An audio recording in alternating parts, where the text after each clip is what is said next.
ที่ได้รับชมรับฟังรายการธรรมรับอรุณในช่วงเช้าวันนี้ซึ่งรายการธรรมรับอรุณนี้เป็นรายการที่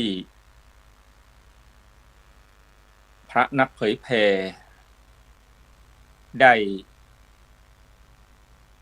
จัดนิมนต์พระทั่วประเทศมาพบปะทางออนไลน์เพื่อสื่อสารสารธรรมข่าวสารทางพระพุทธศาสนาให้กับทุกท่านได้รับทราบ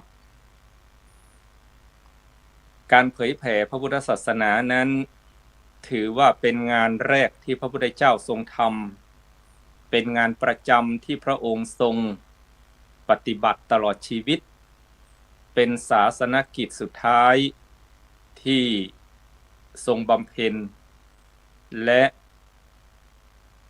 ทรงคาดหวังให้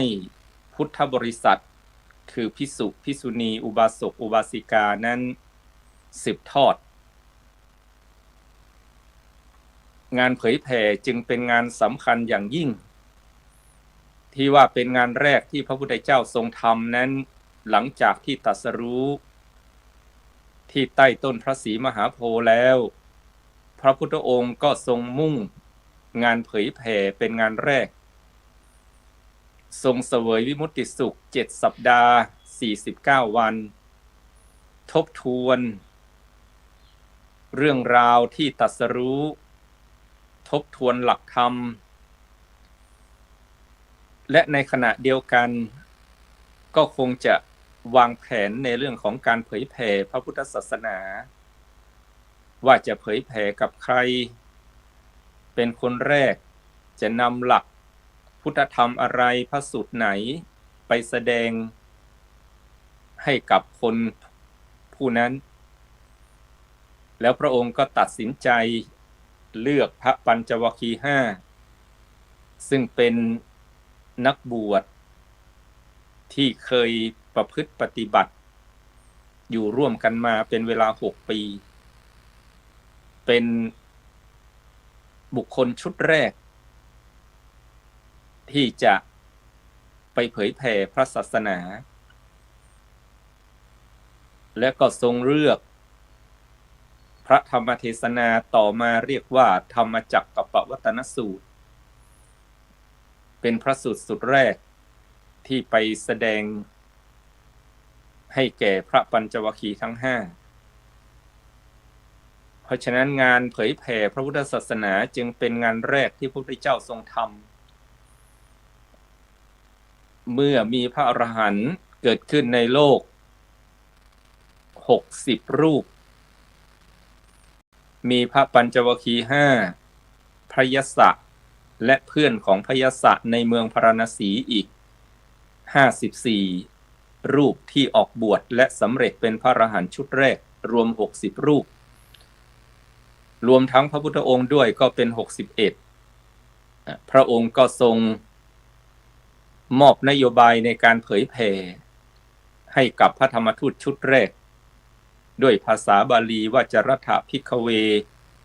จาริกังพหุชนะหิตายะพหุชนะสุขายะโลกานุกัมปายะเป็นต้นเพราะฉะนั้นจึงนับได้ว่างานเผยแผ่เป็นงานแรกที่พระพุทธเจ้าทรงทำและก็ส่งพระสมณทูตไปเผยแผ่พระพุทธศาสนาตั้งแต่พรรษาแรกเป็นต้นมา เป็นงานประจำที่พระองค์ทรงทำตลอดชีวิตจากเราศึกษาพุทธประวัติศึกษาพระไตรปิฎกศึกษาคัมภีร์ทางพระพุทธศาสนาจะเห็นว่าวิถีชีวิตขององค์สมเด็จพระสัมมาสัมพุทธเจ้านั้นอยู่กับงานเผยแผ่ตลอดทั้งวันตลอดทั้งปีตลอดทั้งชีวิตมีคัมภีร์บันทึกพุทธกิจไว้ว่าวันหนึ่งพระพุทธองค์ทรงมีศาสนกิจอะไรบ้างวันหนึ่งนั้นพระองค์ทรงปฏิบัติศาสนกิจ5ประการเช้าบิณฑบาตเย็นไม่ขาดแสดงธรรมสอนพระในตอนค่ำกลางคืนพร่ำแก้ปัญหาย่ำรุ่งมุ่งทำกิจเพ่งพินิจสัตว์นานานี้คือเบญจกิจจาที่พระศาสดาทรงบำเพ็ญจะเห็นได้ว่า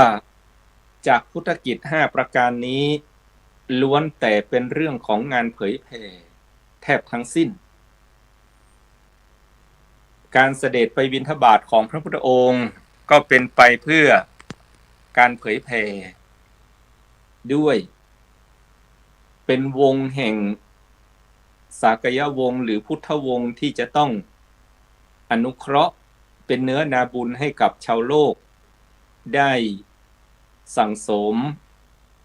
ทานสั่งสมการเสียสละการให้ด้วยแต่ในขณะเดียวกันการเสด็จออกบิณฑบาตนั้นก็เหมือนเป็นการเผยแผ่เหมือนเรื่องเล่าที่พระเถระในเมืองไทยเล่าว่าการไปประกาศพระศาสนาในต่างประเทศไม่ว่าจะเป็นยุโรปอเมริกาบางครั้งชาวยุโรปอเมริกาไม่รู้จักพระพุทธศาสนาจะไปบิณฑบาตเขาก็ไม่รู้จักการใส่บาตรแต่พระเถระบางรูปก็ยังไปบิณฑบาตในดินแดนที่ไม่มีใครคุ้นเคยกับวิถีชีวิตที่จะต้องใส่บาตรไม่ได้ข้าวแต่พระเถระท่านบอกว่าไม่ได้บิณฑบาตเอาข้าวแต่บิณฑบาตเอาคนนั่นหมายความว่าไปเผยแผ่ให้เขาเห็นว่าวิถีชีวิตของนักบวชในพระพุทธศาสนาเป็นอย่างนี้เมื่อเขาเห็นด้วยตาเขาก็จะพิจารณาด้วยจิตใจไตร่ตรองด้วยสติปัญญาว่านี่เป็นวิถีชีวิตของ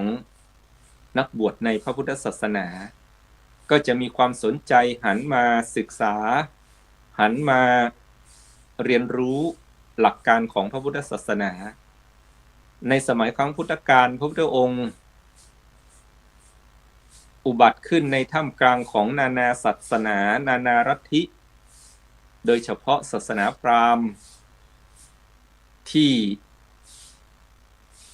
ครองชัยคนอินเดียอยู่ในขณะนั้นเมื่อพระองค์เสด็จไปบิณฑบาตก็เป็นการประกาศเผยแผ่พระพุทธศาสนาประการหนึ่งเย็นไม่ขาดแสดงธรรมพอถึงเวลาเย็นก็มีการแสดงธรรมในวัดในอารามดังนั้นเราจะเห็นว่าอารามหรือวัดในสมัยครั้งพุทธกาลจึงมีธรรมสภาคือสถานที่แสดงธรรมขององค์สมเด็จพระสัมมาสัมพุทธเจ้าและเหล่าพระอรหันต์ทั้งหลายสอนพระในตอนค่ำในตอนเย็นย่ำค่ำเมื่อญาติโยมเข้าสู่ประตูบ้านเรือนตนเองแล้วก็คงมีพระสงฆ์ไปเฝ้าไปกราบไปสักการะไปบูชาองค์สมเด็จพระสัมมาสัมพุทธเจ้าที่เคารพพระองค์ก็คงแสดงพระวินัยอันใดเหมาะอันใดควรเหมือนสมัยปัจจุบันพระภิกษุสงฆ์สามเณรในเมืองไทยพอเย็นๆก็จะชุมนุมกันที่อุโบสถบ้าง ถ้าภาคเหนือก็เป็นที่วิหารหรือสถานที่อันเหมาะอันควรเพื่อทำวัดเย็นเจริญพระพุทธมนต์น้อมรำลึกถึงพระรัตนตรัยหลังจากนั้นก็เป็นการสนทนาธรรมระหว่างลูกศิษย์กับอาจารย์สมัยปัจจุบันเจ้าอาวาสก็ถือโอกาสตอนเย็นๆอบรมบ่มนิสัยให้กับภิกษุสงฆ์องค์สามเณรในสมัยครั้งพุทธกาลพระพุทธองค์ก็บัญญัติพระวินัยให้กับพระภิกษุสงฆ์ก็คงจะอาศัยในเวลาที่พระสงฆ์มาชุมนุมกันอย่างนั้นอันนี้เป็นพุทธกิจศาสนกิจที่พระพุทธเจ้าทรงทำตลอดชีวิตทรงทำเป็นประจำทุกวันเช้าบิณฑบาตเย็นไม่ขาดแสดงธรรมสอนพระในตอนค่ำกลางคืนพร่ำแก้ปัญหาเหล่าเทพเทวาเทพในพระพุทธศาสนานั้นจำแนกเป็น3ประเภท 1. อุบัติเทพเทพที่อุบัติเกิดขึ้นทันทีทันใดหลังจากที่เปลี่ยนภพเปลี่ยนชาติเช่นมนุษย์คนเราสร้างคุณงามความดีมาตลอดชีวิตเมื่อหมดลมหายใจแล้วก็ไปอุบัติเป็นเทพ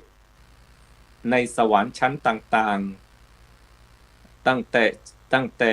จาตุมมหาราชิกาดาวดึงส์ยามาสันดุสิตนิมมานรดีปรนิมิตวสวัสดีเป็นต้นอันนี้เรียกว่าอุปัติเทพเทพประเภทที่2คือวิสุทธิเทพเทพที่บริสุทธิ์โดยจิตโดยการฝึกหัดปฏิบัติตนก็คงหมายถึงพระอรหันต์พระอริยบุคคล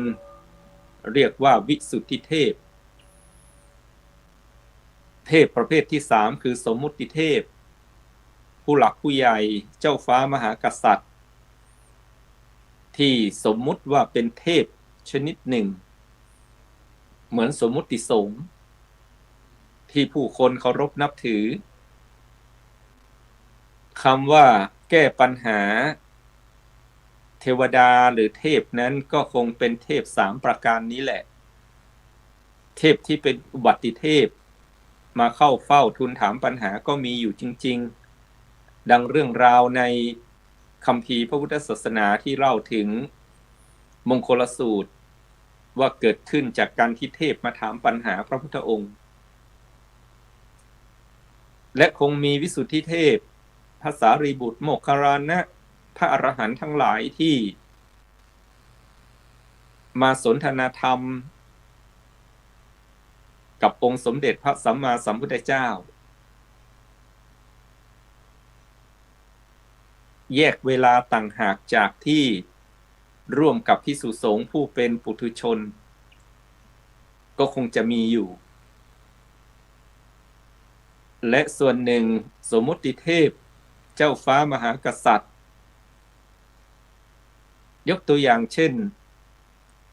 ในตอนดึกพระเจ้าอาชาศัตรู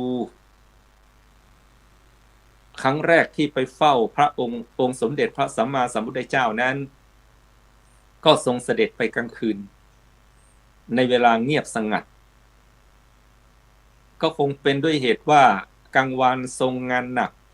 สมมุติเทพเหล่านั้นไม่มีเวลาประการหนึ่งประการที่2ถ้าจะเสด็จไปในตอนกลางวันก็จะทำให้ประชาชนแตกตื่นรบกวนผู้อื่นสมมุติเทพเหล่านั้นที่เป็นเจ้าฟ้ามหากษัตริย์ผู้ปกครองจะไปฟังเทศน์ฟังธรรมก็ถือโอกาสอันเงียบสงัดในเวลากลางค่ำกลางคืนก็ไปเฝ้าทูลถามปัญหาเหมือนดังตัวอย่างพระเจ้าอาชาศัตรูที่ไปเฝ้าองค์สมเด็จพระสัมมาสัมพุทธเจ้าครั้งแรกเข้าไปในวัด เหมือนจะเป็นวัดเชตวันในเมืองราชคฤห์เพราะตอนนั้นยังไม่มีวัดอื่นในเมืองราชคฤห์ไปเจอแต่ความว่างเปล่าเงียบสงัดทั้งที่หมอชีวกโกมารพัฒน์ได้ทูลข้อมูลแล้วว่าอารามแห่งนี้วัดแห่งนี้องค์สมเด็จพระสัมมาสัมพุทธเจ้าและเหล่าพระสงฆ์ทั้งหลาย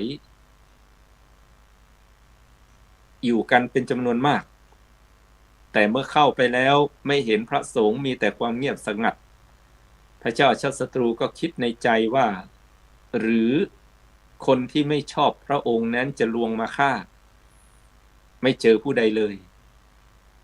แต่ที่เงียบสงัดนั้นไม่ใช่ไม่มีคนอยู่แต่เงียบสงัดเพราะผู้ทรงศีลทรงธรรมอยู่ในระเบียบวินัยกำลังประพฤติปฏิบัติธรรมนั่นก็แสดงให้เห็นว่าเวลาดึกสงัดกลางค่ำกลางคืนพระพุทธองค์ก็ทรงงานอยู่มีเหล่าเทพเทวาทั้ง3ประเภทนี้หมุนเวียนเปลี่ยนกันสนทนาธรรมกับองค์สมเด็จพระสัมมาสัมพุทธเจ้าก็เป็นการเผยแผ่ย่ำรุ่งมุ่งแก้ปัญมุ่งทำกิจเพ่งพินิจสัตว์นานาตอนย่ำรุ่งพระพุทธองค์ตื่นขึ้นมาแล้วก็ทรงส่องข่ายคือพยานเพื่อดูว่าสัตว์โลกทั้งหลายอยู่ในโลกมนุษย์นี้เป็นอย่างไรมีความสุขความทุกข์อย่างไรผู้ใดที่สมควรจะฟังเทศฟังธรรมในวันนั้นพระพุทธองค์ก็จะเสด็จไปโปรดนี้คืองานที่ทรงคุณค่าซึ่งเป็นเนติแบบอย่างให้กับพุทธสาวกทั้งหลายได้เจริญรอยสืบมาจนถึงปัจจุบันนี้เพราะพระพุทธเจ้าของเรานั้นถือเอางานเผยแผ่เป็นงานประจำที่ทำตลอดชีวิตเป็นศาสนกิจสุดท้ายที่ทรงบำเพ็ญถ้าเป็นภาษาชาวบ้านก็พูดว่าหากไม่ได้ทำงานเผยแผ่ก็นอนตายตาไม่หลับพระองค์ทรงปรงอายุสังขารแล้วแต่ตั้งใจที่จะไปนิพพานที่เมืองกุสินาราเพราะงานเผยแผ่ยังค้างอยู่นั่นก็คือการไปโปรดสุภัททปริภาชกผู้รอคอยในการฟังเทศมาตลอดชีวิตทรงตั้งใจที่ไปแสดงมหาสุทัศนสูตรให้ชาวกุสินาราได้สดับรับฟังและทรงตั้งใจว่าไปนิพพานที่เมืองกุสินาราเพื่อจะหลีกเลี่ยงการเกิดสงครามอันแย่งพระบรมสารีริกธาตุของพระพุทธองค์เจตนาประสงค์ที่ไปนิพพานที่เมืองกุสินาราก็เป็นไปเพื่องานเผยแผ่ทั้งนั้นโดยเฉพาะวาระสุดท้ายแห่งพระชนชีพแม้จะปรินิพพานอยู่แล้วก็ทรงเผยแผ่แสดงธรรมให้กับสุภัททปริภาชกในคืนเพ็ญเดือน6วิสาขมาสจนสุภัททปริภาชกได้ดวงตาเห็นธรรมขอบวชเป็นปัจฉิมสาวกที่ได้ทันเห็นองค์สมเด็จพระสัมมาสัมพุทธเจ้านี้คือศาสนกิจสุดท้ายก็เป็นไปเพื่องานเผยแผ่และนอกจากนั้นงานเผยแผ่นี้ยังเป็นปณิธานเป้าหมายที่พระพุทธองค์ทรงต่อรองกับมารมาอาราธนาให้นิพพานแต่พระพุทธองค์ทรงต่อรองว่าตราบใดที่พุทธบริษัท4ภิกษุภิกษุณีอุบาสกอุบาสิกายังไม่มีคุณสมบัติ4ข้อนี้ยังจะไม่นิพพานคุณสมบัติ4ข้อที่พระองค์ทรงวางไว้ว่าพุทธบริษัท4ภิกษุภิกษุณีอุบาสกอุบาสิกาต้องมีคุณสมบัติและยึดมั่นสืบต่อก็คืองานเผยแผ่ทั้งนั้น 1. เรียนรู้ธรรม 2. ปฏิบัติธรรม 3. เผยแพร่ธรรม 4. ปกป้องธรรมนี้คือพุทธปณิธานที่ทรงต่อรองกับมารว่าหากพุทธบริษัท4 ยังไม่มีคุณสมบัติ4ข้อนี้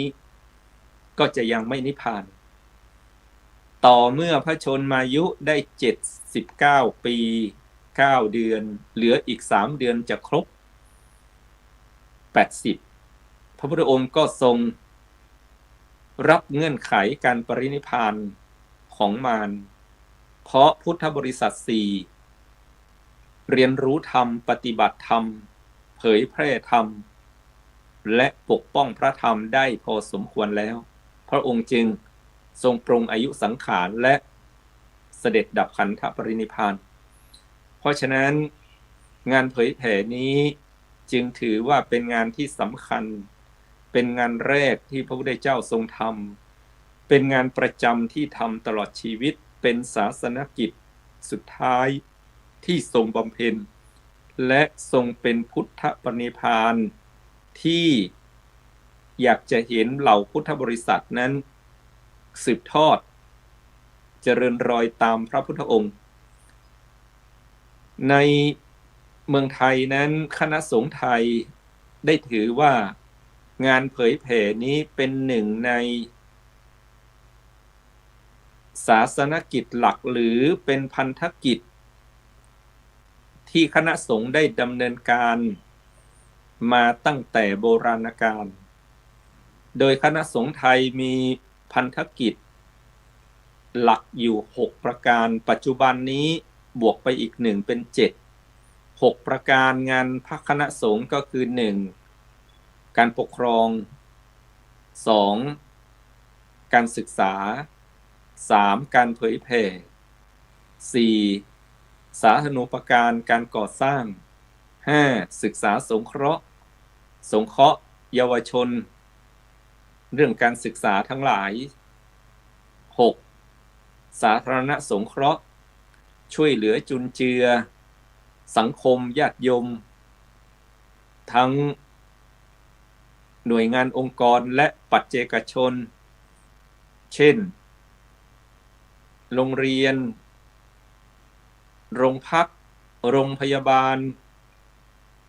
ต้องการทุนในการก่อสร้าง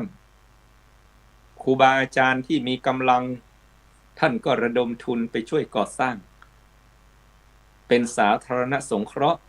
ถ้าเป็นปัจเจกชนญาติโยมถูกไฟไหม้น้ำท่วมก็อาศัยการเผยแผ่อย่างนี้ของพระสงฆ์เข้าถึงชุมชนเข้าถึงญาติโยมศาสนาพุทธจึงอยู่คู่กับเมืองไทยมาตั้งแต่โบราณกาลก็เพราะงานเผยแผ่อย่างนี้แล้วก็ปัจจุบันนี้บวกพันธกิจอีกหนึ่งก็คือการสร้างหรือการพัฒนาพุทธมณฑลคณะสงฆ์ไทยดำเนินการงานเผยแผ่สืบทอดกันมารุ่นต่อรุ่นปัจจุบันนี้มีโครงการที่ญาติโยมทั้งหลายจะเห็นว่าพระเถระสังฆะในเมืองไทยได้ดำเนินการเผยแผ่เป็นโครงการต่างๆเช่นโครงการหน่วยอบรมประชาชนประจำตำบลซึ่งมีมาตั้งแต่พ.ศ. 2518เจ้าประคุณสมเด็จพุทธโฆษาจารย์ฟื้นชุตินทรมหาเถระและกรรมการมหาเถระสมาคมตั้งแต่ปี 2518 ได้วางรากฐานไว้ปัจจุบันนี้ก็ต่อยอดมาเป็นโครงการหมู่บ้านรักษาศีล5โครงการวัดประชารัฐสร้างสุขเป็นต้นกล่าวเฉพาะหน่วยอบรมประชาชนประจำตำบลน่าจะครอบคลุมเรื่องการเผยแผ่ของคณะสงฆ์ไทยในปัจจุบันนี้ค่อนข้างจะครอบคลุมเกือบทุกโครงการก็ต่อยอดมาจากโครงการหมู่บ้านเป็นโครงการหมู่บ้านรักษาศีล5ก็ตามวัดประชารัฐสร้างสุขก็ดีก็ล้วนเกิดจากโครงการหน่วยอบรมประชาชนประจำตำบลในปี 2568 นี้คณะสงฆ์ภาค 7ประกอบด้วยจังหวัดเชียงใหม่ลำพูนแม่ฮ่องสอน โดยพระเดชพระคุณพระธรรมเสนาบดีเจ้าคณะภาค 7 วัดพระธาตุดอยสุเทพราชวรวิหารจังหวัดเชียงใหม่และเจ้าคณะจังหวัดพระสังฆาธิการใน3จังหวัดเชียงใหม่ลำพูนแม่ฮ่องสอนกำหนดจัดโครงการหรืองานประชุมสัมมนาและแสดงนิทรรศการผลงานดีเด่นหน่วยอบรมประชาชนประจำตำบลในเขตปกครองคณะสงฆ์ภาค 7ในวันที่5 6 7เดือนธันวาคมที่จะถึงนี้ซึ่งได้กำหนดงานไว้3วันวันแรกวันที่